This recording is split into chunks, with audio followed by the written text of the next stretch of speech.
Elhamdülillah və salatu və səlamu alə Rasulillah və bə'd. Əqidə məsələsinin ən önəmli məsələlərindən biri də imanın rukunlarıdır. Ki, bütün müsəlmanlara vacibdir ki, bunları bilsin. Yəni, imanla biz dinə giririk, imanla biz cənnəti qazanırıq, imanla biz dünyada və axirətdə xoşbəxt oluruq. Necə ki, bir çox hədislərdə və bir çox rəvayətlərdə imanın əhəmiyyəti, imanın rukunları gəlmişdir. Ən məşhurlarından da Cibril hədisidir.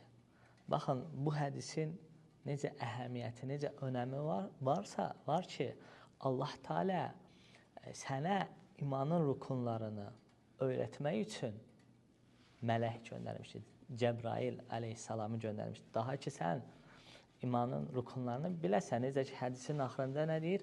Allah Rasulü sallallahu aleyhi ve sellem o gələn Cibrildir, sizə dininizi öyrətməyə gəlmişdir. Yəni, imanın rukunlarını bilmək bizim dinimiz, yəni Allaha, mələklərinə, kitablarına, peyğəmbərlərinə, axirətə və qədərə iman etmək nədir bunlar? İmanın rukunlarıdır. Yəni, bu rukunlar olmasa, bu imanlardan biri olmasa, bunlara imandan biri olmasa, imanın səhih olmaz ki, iman bu rukunlar üzərə bina olmuşdur. Məlum məsələdir, bir şeyin binası olmasa, səthi də olmaz, rukunu olmasa, səthi də olmaz.